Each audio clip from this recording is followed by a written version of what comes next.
여름이 돼가지고 에베네zer 중창팀이 이쁜 옷으로 가이라 입었어요. 아주 폼나는 옷 감사해요. 일단 옷이 돼야 돼. 에베네셀이고 시온이고 와서 옷이 되면 점수가 높아져. 아주 얼굴 환하게 찬양 너무 잘해 주셔서 감사합니다. 오늘도 하나님의 전을 찾은 여러분들에게 주의 은혜와 사랑이 넘치시기를 주님의 이름으로 축원합니다. 오늘은 맥추감사주일이라고 부르죠. 추수감사주일, 맥추감사주일은 절기 중에 하나인데, 맥추라는 말은 성경에 딱 2번 나오는 단어예요. 어디 나오냐면 출애굽기 23장 16절에 보면 이런 말씀이 거기에 있어요. 읽어보실까요? 시작. 맥추절을 지키라. 이는 내가 수고하여 밭에 뿌린 것의 첫 열매를 거둠이니라. 거기 보면 맥추절 그리고 첫 열매라는 단어를 여러분이 머릿속에 좀 넣어놓으실 필요가 있어요. 자, 또 2번째 나오는 건 어디냐면 출애굽기 34장 22절입니다. 거기에 보면 이렇게 나옵니다. 시작. 77절 곧 맥추의 초실절을 지키고, 거기 나오죠. 77절 곧 맥추의 초실절 그러는데, 맥추절이라고 하는 말과 비슷한 말, 같은 의미로 쓰이는 말이 맥추절, 칠칠절, 오순절 뭐 그런 게 다 같은 절기를 말하는 거예요. 우리나라도 추석이라고도 하고 한가위라고도 하고 그러는 것처럼 맥추절, 칠칠절, 오순절 다 같은 말들이거든요. 근데 이게 다 의미가 있습니다. 우리가 흔히 맥추절, 그럼 보리 맥자에 추수 추자, 그래서 보리 추수하는 맥추절 이렇게 생각을 하시는데 틀린 말입니다. 맞는 말이에요. 이 77절부터 설명을 해드리면 보리 추수하는 때부터 시작해서 밀 추수할 때까지가 되게 7주가 걸린답니다. 7주 동안 7일씩 77에 49, 이게 이제 77절. 그래서 이 기간이 되면 매일마다 감사하는 거예요. 하나님 아버지 거두게 해주셔서 감사합니다. 건강 주셔서 감사합니다. 뿌리게 해주셔서 감사합니다. 이러면서 감사로 자기를 훈련시켜 나가는 기간 77절. 오순절이라는 말은 또 어떤 뜻이냐면 순이라는 말은 10이라는 뜻의 한문이거든요. 오순이면 50일이라는 뜻이에요. 순이 10개 있는 거야. 6월절이라는 절기가 있는데 이스라엘 사람들이 애굽에서 탈출한 걸 감사하는 절기가 6월절이거든요. 우리나라로 말하면 광복절 같은 거예요. 6월절부터 시작해가지고 50일이 지난 다음에 오순절이라고 그래서 이때가 되면 하나님 앞에 이런저런 감사를 드리는데, 그 감사 중에 하나가 뭐냐면 율법을 주신 하나님을 향하여 감사해요. 법이 있으니까 살잖아요. 법 없으면 어떻게 될 거예요? 근데 원래 하나님께서 모세를 시내산으로 부르셔서 율법을 주셨을 때는 출애굽하고 3달 지나서거든요. 90일 지나서. 근데 77절 지난 다음에 또 금방 절기를 지키고 또 금방 절기를 지키고 그러다 보면 사람이 사는 게 힘들어. 그래가지고 유대 랍비들이 이거 합치자. 그래가지고 율법을 주신 것을 감사하던 절기를 오순절에 합쳐버렸어.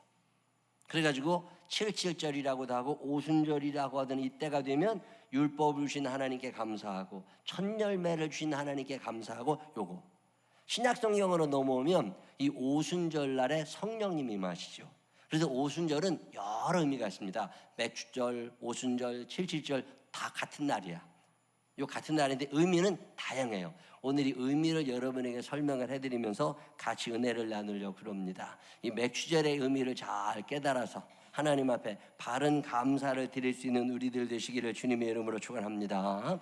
이 맥추절과 관계돼서 여러분이 첫 번째로 기억해야 되시는 것은 첫 열매라는 거예요.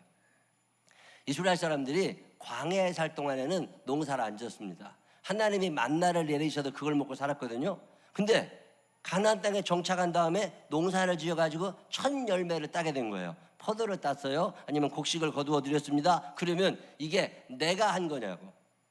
바람을 주신 분도 하나님, 태양을 주신 분도 하나님, 땅을 주신 분도 하나님, 일할 수 있는 건강과 능력을 주시는 분도 하나님, 다 하나님이 해주셨다는 거예요. 모든 것이 주께로부터 왔으니, 모든 것이 주께로부터 왔으니까 당연히 하나님께 감사해야지. 그래도 첫 소산을 하나님께 드렸던 절기가 맥추절이에요. 자, 직장에 취직을 했습니다. 야, 현수, 서현수, 고개 똑바로 쳐들어봐. 서현수, 현수야, 직장에 취직을 했어. 네가 그 첫 월급을 탔어. 그럼 이게 현수가 노력해서 탄 거예요? 하나님이 타게 해주신 거예요? 어떻게 생각해요? 우리 현수가 직장에서 월급을 탄 거예요? 하나님이 타게 해주신 거예요? 자, 이게 하나님이 타게 해주셨다라고 하는 믿음이 생기면 표시를 해야 되잖아요. 이 표시가 첫 예물입니다. 그래서 우리 교회 청년들이 직장에 취직하면 첫 번째 받는 월급을 하나님께 드리는 친구들이 참 많이 있어요. 참 감사해요. 올해도 목사님 이번에 이렇게 취직해가지고 첫 월급 받았습니다. 그 월급 전체를 하나님께 갖다 드려요. 자, 현수, 너 나중에 취직하면 첫 번째 월급 하나님께 드려 안 드려? 그거를 맥주절이라고 그래요. 자, 그러면 한 달 또 지났어. 두 번째 달 탄 월급은 어떻게 해야 돼요? 그건 엄마한테 다 줘야 돼. 왜? 내가 직장에 취직한 게 아니야. 엄마가 그동안 밥 해주고 키워줘가지고 직장에 취직했잖아요. 그럼 감사해야지. 현수, 해 안 해? 두 번째 월급 엄마 거요. 입력? 끄떡끄떡 하네. 세 번째 월급을 탔어. 세 번째 탈 때까지는 직장 그만두면 안 돼. 무조건 세 번을 다녀야 돼. 세 번째부터는 10분의 1을 하나님께 드리고 또 얼마를 떼서 부모님께 드리고 나머지 거 가지고 지가 사는 거예요. 첫 번째가 중요한 이유는 이게 내가 한 게 아니라는 거예요. 그래서 성경은 뭐라고 말씀하시냐면 맥주절을 지켜라. 이게 지켜도 된다, 지켜야 할 것이 이런 게 아니라 강력한 명령형이에요. 하나님은 우리에게 감사를 명령하고 계십니다. 감사할 때 감사하지 않으면 원망이 찾아오게 되어 있어요. 감사의 타이밍을 놓쳐버리면 원망이 끊임없이 찾아오니까 하나님께서 이스라엘 백성들에게 너희의 감사는 선택이 아니라 명령이야. 그래서 너희들이 선택하려고 하지 말고 무조건 해야 돼. 이거 하나님의 말씀은 타협의 대상이 아닙니다. 계시록 22장 18절로 19절에 보면 이런 말씀이 있어요. 읽어보십시다. 시작. 내가 이 두루마리의 예언의 말씀을 듣는 모든 사람에게 증언하노니 만일 누구든지 이것들에 더하면 하나님이 이 두루마리에 기록된 재앙들을 그에게 더하실 거고 만일 누구든지 이 두루마리의 예언의 말씀에서 제하여 버리면 하나님이 이 두루마리에 기록된 생명나무와 및 거룩한 성에 참여함을 제하여 버리시리라. 아멘. 하나님의 말씀은 그냥 들으면 되는 거예요. 질문할 것도 없어. 거기다 내 마음대로 뭐 살을 붙이지 마. 하나님은 그렇게 말씀하셨지만 그래도 이게 이런 얘기를 하지 말고 말씀하셨습니까? 예. 감사해라? 예. 그래도 상황이 내가 그런 질문도 하지 말고 이 맥주절, 유월절, 추수감사주일 이런 걸 왜 만드시느냐면 감사 훈련을 시키시는 거예요. 인간의 마음속에는 늘 투덜거림이 있어요. 원망이 많고 비교하면서 절망하고 비교하면서 속상하고 아주 신경질 부리고 싶은 날이 너무 많아. 감사가 중요한 이유는 감사 생활을 잘하는 사람들의 밭에는 마귀가 씨를 못 뿌립니다. 근데 감사가 없으면 마귀가 내 씨를 뿌려. 똑같은 상황에서도 전혀 다른 반응이 많이 나타나는 것은 감사에 있어요. 이 이야기는 불교에서도 유교에서도 이슬람교에서도 힌두교에서도 모든 종교가 공통적으로 가지고 있는 기본적인 생각 중에 하나가 감사라는 거예요. 그럼 우리들이 더욱더 감사를 해야 돼, 안 해야 돼요? 감사하며 살아야지. 상황 쳐다볼 거 없습니다. 한번 따라해 보십시다. 상황 따라 감사하지 말고 말씀 따라 감사하자. 시작. 상황 쳐다보면 감사할 거 없는 날도 하나님이 감사라고 하시면 감사하면 돼. 자, 옆 사람 손을 꼭 붙잡고 눈을 쳐다보면서 상황 따라 감사하지 말고 말씀 따라 감사합시다. 시작. 사람들의 눈이 감사로 채워지면 모든 게 감사하게 보여요. 근데 눈이 변화되지 않잖아요. 그럼 감사 안 나옵니다. 공자 얘기 중에 공멸이라는 조카가 있어요. 공자한테. 이 공멸이 요즘으로 말하면 구급 공무원 시험에 합격을 한 거예요. 그래가지고 이제 관직에 올랐어. 만났습니다. 공자가 물어봐요. 야, 관직에 가보니까 잃은 게 많대, 얻은 게 많대. 그랬더니 공무원이 뭐라고 그래요? 아유, 얻은 건 없고 잃은 것만 3가지나 있습니다. 뭘 잃었냐? 가만히 생각해 보니까 일이 너무 많아가지고 공부할 시간이 없어서 학문의 깊이가 낮아졌습니다. 또 친척들을 만나질 못하니까 친척들과의 관계가 멀어졌습니다. 또 일이 많아가지고 친구를 못 만났더니 친구들과의 관계도 멀어졌습니다. 얻은 건 없고 잃은 것만 3개 있습니다. 그 다음 날 복자천이라는 제자를 만나, 공자가. 이 사람도 똑같은 시험에 합격해도 구급 공무원이 된 거야. 관직에 올랐어요. 그래서 물어봤대요. 너는 잃은 게 몇 가지고 얻은 게 몇 가지냐 그랬더니, 아우 선생님, 내가 잃은 건 하나도 없고 얻은 것만 3가지 있습니다.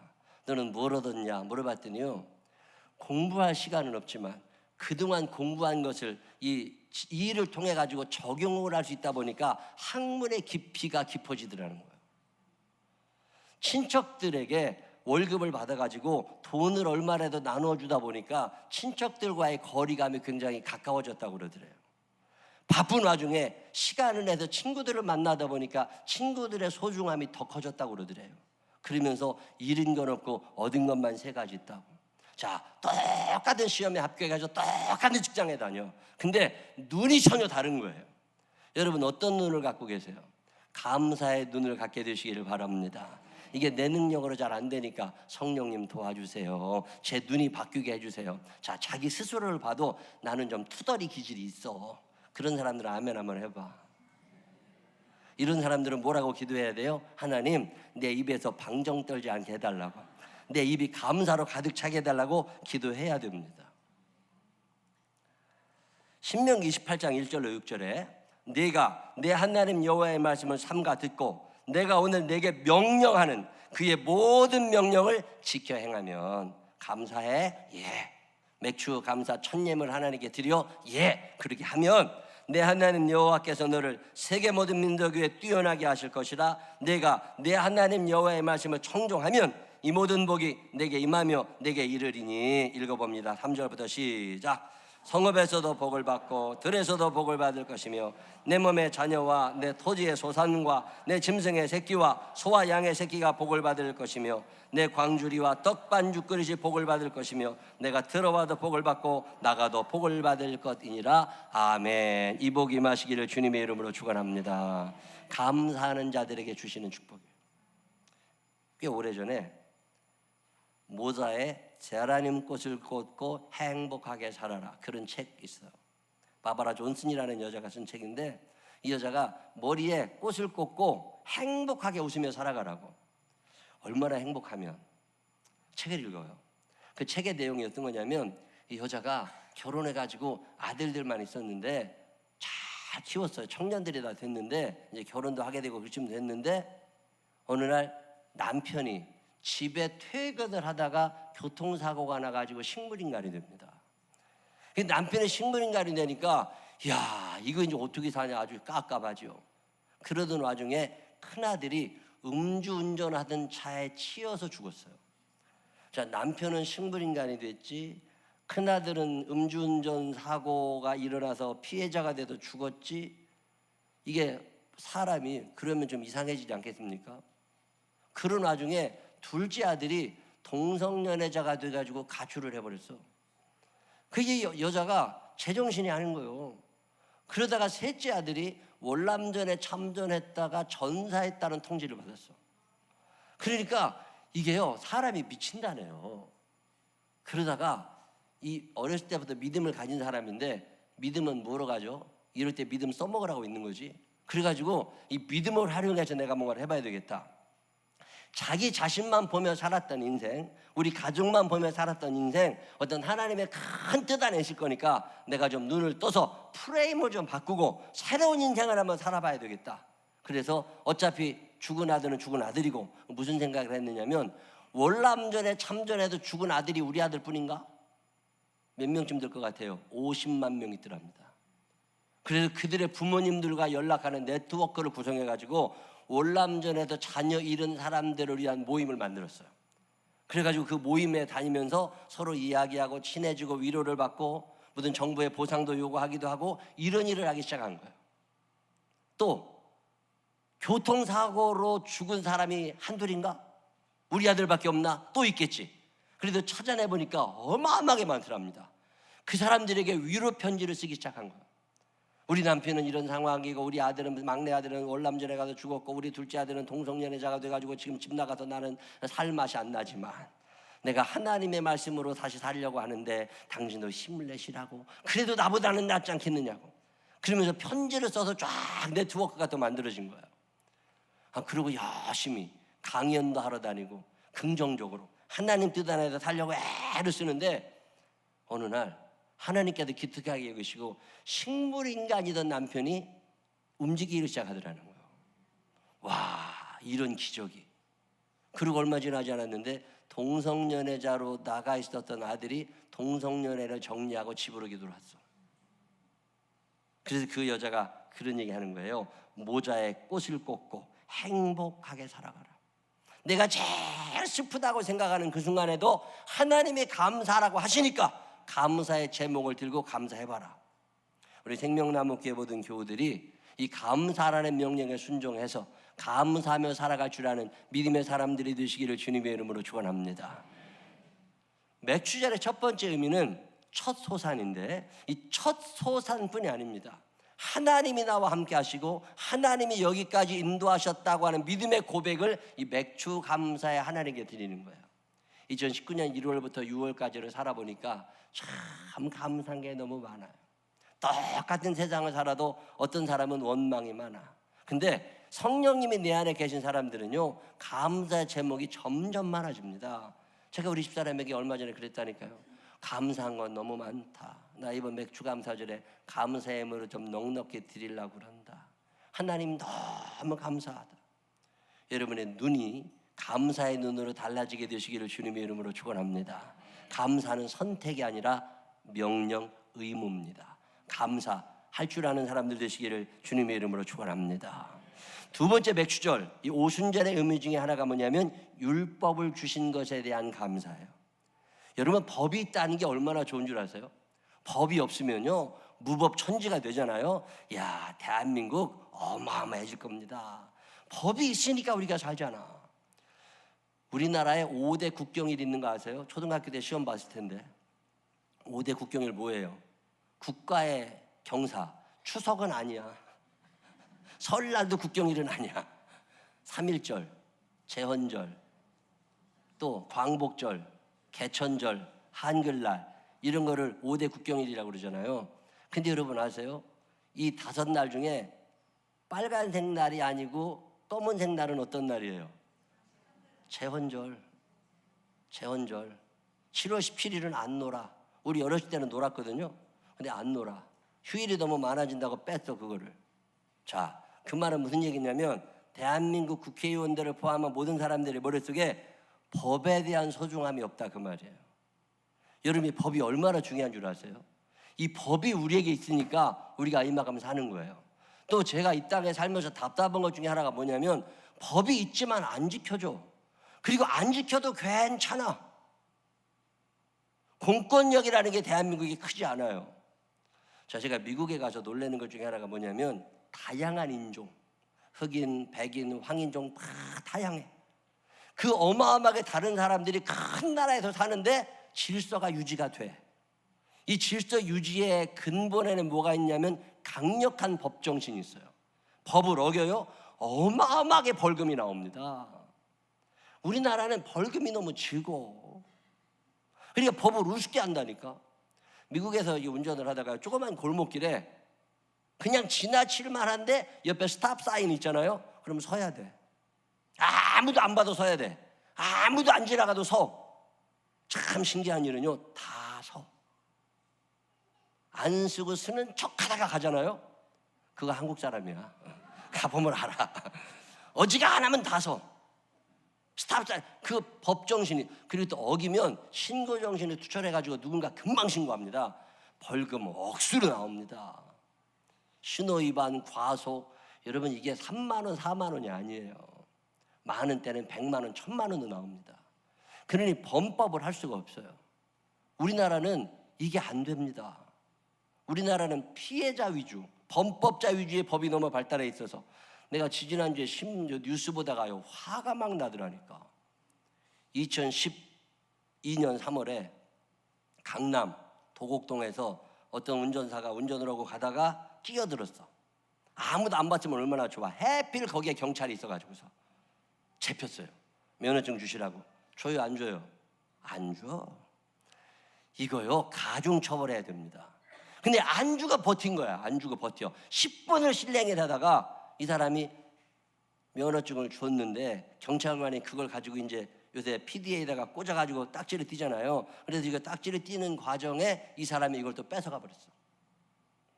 경찰이 열받쳐가지고 다시 뺏었어. 이러다가 싸움이 나가지고서요 경찰이 그 사람을 업어쳤는데 뼈가 부러진 거야. 8주 진단 나왔대. 그래서 이 사람이 경찰이 나를 과잉 진압했다고 고발을 했어요. 그래가지고 몇백만 원 물어주게 된 거야 경찰관이. 이야 이게 대한민국이라니까. 그러고 나서 이 사람이 이기고 나니까 기가 살아가지고 또 민사로 또 걸었어요.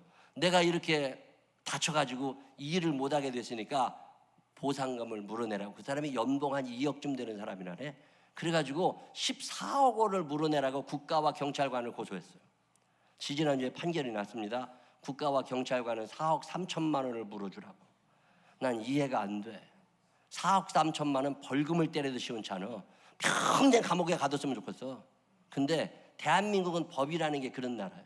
자, 이런 나라에서 살다 보니까 하나님의 법조차가 우스워진 거예요. 이 하나님의 법을 지키려고 하지 않아. 만약에 이 법이 없다면 우리가 천국 가는 길을 누가 가르쳐주며, 만약에 이 법이 없다면 하나님께서 우리를 얼마나 사랑하시는지 우리가 어떻게 알겠어요? 근데 성경이라는 게 있잖아요. 참 감사해요. 하나님의 말씀이 여러분 곁에 있음을 감사하시기를 바랍니다. 저는요 이 말씀이 내 옆에 있다는 게 너무 감사하고 내 삶의 기준이 된다고 하는 게 너무나 감사한 사람이야. 하나님께서 이 말씀을 주셨다는 것에 대해서 감사해 보신 적 있으세요? 없으세요? 거의 없으신가 보네. 이게 부담스러운 건 맞아. 그래도 이게 없다면 우리가 어떻게 천국에 가고 어떻게 그리스도인으로 살아가요? 이게 있으니까 우리가 사는 거잖아요. 이 맥주절의 의미 중에 하나가 율법을 주신 하나님께 대한 감사입니다. 2019년 이 맥주 감사 주일에 말씀을 주신 하나님께 감사하는 기간을 가지시기를 바랍니다. 한번 해보실까요? 말씀을 주셔서 감사합니다. 시작. 다시 한번 기준을 가르쳐 주셔서 감사합니다. 시작. 사람은 죄인이라 마음대로 살고 싶어. 근데 마음대로 살지 말라고 기준을 주셨잖아요. 그래서 이 말씀이 소중한 거예요. 근데 우리는 말씀을 너무 우습게 알다 보니까 이걸 주신 하나님에 대한 감사가 잊어버려진 거예요. 헌법도 우습게 알고 무슨 법칙이 다 형법 민법이 다 굳혀. 그러니까 내가 제일 잘난 거예요. 그러다 보니까 신앙생활하는 게 어려워요. 여러분 사는 동안 가정에도 법이 있어야 되고 교회에도 법이 있어야 되고 사회에도 법이 있어야 되고 하나님의 말씀이 있어야 되잖아요. 이 말씀을 주신 하나님께 감사하며 살게 되시기를 주의 이름으로 축원합니다. 맥주절의 의미 중에 하나가 첫 소산을 주신 하나님께 감사하고, 두 번째는 말씀을 주신 하나님께 감사하는 것이라면, 세 번째는 신약 성경에 넘어가면 이 오순절, 맥주절, 칠칠절에 성령님이 임하십니다. 그래서 오순절의 의미 중에 제일 큰 의미 하나가 뭐냐면 성령님을 보내주신 것에 대한 감사예요. 사도행전 2장 1절 오순절 날이 이미 이름에 그들이 다 같이 한 곳에 모였더니 호련히 하늘로부터 급하고 강한 바람 같은 소리가 있어 그들이 앉은 온 집에 가득하며 마치 불에 혀처럼 갈라지는 것들이 그들에게 보여 각 사람이 하나씩 임하여 있더니 그들이 다 성령의 충만함을 받고 성령이 말하게 하심을 따라 다른 언어들로 말하기를 시작하니라. 아멘. 이걸 쉬운 성경으로 읽으면 이렇게 됩니다. 오순절이 되어 제자들이 한 곳에 모두 모였습니다. 그때 갑자기 하늘에서 세찬 바람 소리 같은 것이 나더니 사람들이 앉아있던 집안을 가득 채웠습니다.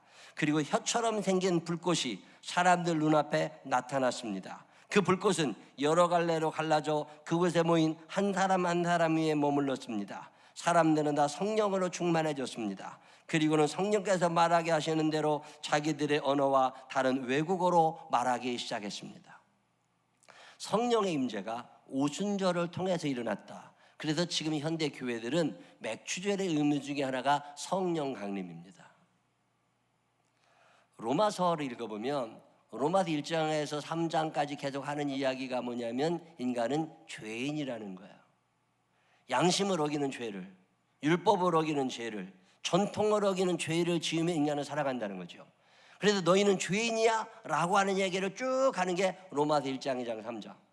그 이야기의 결론 같은 게 로마서 3장 23절, 모든 사람이 죄를 범하였음에 하나님의 영광에 이르지 못하더니, 한 사람도 예외 없이 다 죄를 지어서 지옥 가게 된 것이 인간의 운명이라는 거예요. 자, 그러면 모든 사람이 지옥에 가느냐? 그렇지 않다는 거죠. 내 죄를 씻는 방법이 로마서 4장, 5장, 6장에 쭉 나옵니다. 그러면서 예수 그리스도를 통해서 그분이 내 모든 죄를 싹 없애주시고 지워주심으로 내가 구원을 받게 되었다, 이런 얘기를 하는 게 로마서 5장, 6장, 7장, 4장, 5장, 6장 쭉 얘기를 하다가, 자, 그러면 내가 이제 용서받았어, 내가 구원받았어, 내가 천국 백성 됐어. 자, 그러면 천국 백성처럼 살아야 되는데 이게 안 되는 거예요. 여러분, 양심의 고민을 해본 적 있으세요? 잘 믿고 싶은 마음은 있어. 나도 거룩하게 살고 싶어. 나도 선하신 하나님의 형상을 닮아가고 싶어. 근데 안 된다고. 예수를 안 믿는 사람들은 그냥 그렇게 양심의 갈등 없이 살아요. 죄를 지으며 살아도 갈등이 없어. 근데 신앙의 양심을 따르는 사람들은 내가 하나님께로 피하고 하나님의 뜻대로 살고 싶은데 이게 잘 안 된단 말이에요. 그래서 고민에 빠집니다. 내가 이렇게 신앙생활해도 괜찮나? 여러분, 이런 고민 한 번이라도 해본 적 있으면 아멘 한번 해보세요. 이 고민이 없으면 그리스도인 아니에요. 그래서 갈등하는 그리스도인, 고민하는 그리스도인, 이거 내가 어떻게 살아가야 돼? 알기는 아는데 몸이 안 움직여. 내 몸 안에 죄악의 쓴 뿌리가 남아있어서 하나님의 뜻대로 살고 싶은데 이게 제대로 되지 않는 것 때문에 고민하는 그리스도인들. 그래서 바울 목사님이 로마서 7장에 얘기하고 있는 게 뭐예요? 오호라 나는 곤고한 사람이로다. 이 사망의 몸에서 누가 나를 건져낼 거냐. 내가 마음으로는 하나님의 법을 따르고 싶은데 내 몸으로는 육신의 법을 따라가니까 마음은 천국 가는 것 같은데 내 몸은 지옥으로 향하고 있구나. 그러다 보니까 내 안이 전쟁터가 되는 거예요. 매일마다 이 죄와 싸우고 있는 나. 그래서 인생이 곤고해진 거죠. 자, 이런 고민과 경험을 해보신 분들 아멘 한번 해보세요. 자, 그러면 내가 죄를 이기고 내가 세상을 이기고 하나님의 뜻대로 살 수 있는 능력이 내 안에 있더냐? 없더라는 거죠. 그래서 뭐라고 얘기해요? 오호라 나는 곤고한 사람이로다. 누가 이 사망의 몸에서 나를 건져낼 수 있느냐? 내 힘으로 안 된다는 거예요. 이게 로마서 7장 마지막에 나와 있는 바울의 탄식입니다. 이거 어떻게 가능해? 이거 안 되잖아. 내가 아무리 노력해도 안 되더라는 거예요. 그래서 끝난 거냐? 아니라는 거죠. 로마서 8장에 이야기하고 있는 게 뭐냐면 나는 불가능한데 하나님으로서는 가능하시다는 얘기가 로마서 8장 3절부터 나와요. 자, 그래서 로마서에서 이야기하고 있는 말씀 가운데 하나가 뭐냐면 내 힘으로는 의롭게 될 수 없고 내 힘으로는 기쁨을 누릴 수 없고 내 힘으로는 평강도 내 힘으로는 생명도 누릴 수가 없지만 성령님이 내 안에 오셔서 나를 주장하시게 되면 나의 인생이 달라지기를 시작하더라는 거예요. 그런즉 그리스도 예수 안에 있는 자에게는 결코 정죄함이 없느니라. 왜 우리가 정죄받지 않느냐? 성령님이 내 안에 계셔서 용서의 확신을 하여 주시고 그분이 주시는 능력으로 세상과 죄를 이길 수 있음을 믿으시기를 바랍니다. 그래서 로마서가 강조하고 있는 것 중에 하나가 성령의 역사예요. 나를 놔두게 하시는 분, 나를 예수님의 성품으로 바꾸어 가시는 분, 나를 거룩함의 자리에 인도하시는 분. 그래서 나의 삶에 평강을 주시고 나의 삶에 용서의 확신을 주시고 나의 삶에 기쁨을 주시고 내가 하나님의 기쁨의 도구가 되어 살아가도록 나를 인도하시는 분. 이게 내가 하는 게 아니더라는 거예요. 내 안에 그분이 오시면 그분이 나를 끌어가시더라는 거예요. 성령의 사람이 되시기를 바랍니다. 하나님의 영의 지배를 받으며 살게 되시기를 바랍니다. 하나님의 영이 나를 만지시네. 하나님의 영이 나를 만지시네. 오호라 나는 곤고한 사람이야. 내 힘으로는 해결할 수 없었지만 성령님이 내 안에 오시니까 이게 가능해지더라는 거예요. 거룩한 생각을 하게 되고 하나님의 생각을 하게 되고 아, 그렇구나. 내가 하는 게 아니라 성령님을 의지해야 되는구나. 이 성령님이 우리에게 임하신 것을 감사하는 절기가 맥주절이에요. 이 성령님이 나와 함께 하심을 감사하는 절기가 오순절 오늘이에요. 이 감사가 여러분에게도 있게 되시기를 주의 이름으로 축원합니다. 내가 오늘 어떻게 여기 와 있어요? 내 의지로 오는 게 아니라 성령님께서 나를 이것으로 인도하고 계심을 믿으시기를 바랍니다. 내 마음에 어떻게 이런 생각을 해요? 나는 죄덩어리라 죄의 생각밖에 못하는데 의의 생각을 할 수 있다는 것 자체가 내 안에 성령님이 계신 증거예요. 여러분, 예수를 믿은 다음에 교회를 나오고 난 다음에 생각이 바뀌는 거 느껴보신 적 있으세요? 한번 따라해 보실까요? 어떻게 내가 이런 생각을 했지? 시작. 다시 한번 시작. 그런 적 있어요, 없어요? 내가 어떻게 이런 생각을 했지? 자, 그거 내가 한 게 아니라니까. 로마서 8장에 보면 성령님이 내 안에 계시면 생각이 바뀌기 시작해요. 육신의 사람은 육신의 것을 생각하고 영의 사람은 영을 생각하는 거예요. 그러니까 생각이 바뀌는 것 자체가 성령님이 내 안에 계신 증거야. 성령님의 지배를 받으며 살아가게 되시기를 바랍니다. 생각이 달라지는 사람들 되시기를 바랍니다. 거룩함을 추구하며 살게 되시기를 바랍니다. 평강을 누리게 되시기를 바랍니다. 하나님의 기쁨의 도구가 되게 되시기를 바랍니다. 이게 내가 하는 게 아니라는 거예요. 성령님이 내 안에 계셔서 이게 가능한데, 맥주절은 무슨 날이냐? 성령님 내 안에 오셔서 나를 지배하시니 감사합니다. 이 고백을 하는 날이 맥주절, 오순절, 7.7절, 이제부터 시작되는 성령 강림절, 뭐 그런 거예요. 여러분 사는 날 동안에 여러분의 삶에 감사가 넘치는 사람들이 되시기를 바랍니다. 성령님이 함께 하심을 감사하시기를 바랍니다. 말씀이 주어져 있음을 감사하시기를 바랍니다. 첫 소산과 지금 소산이 있음을 감사하시기를 바랍니다. 여러분 살아가는 날 동안 감사가 여러분의 삶을 가득 채우는 믿음의 사람들이 되시기를 주님의 이름으로 축원합니다. 기도하겠습니다.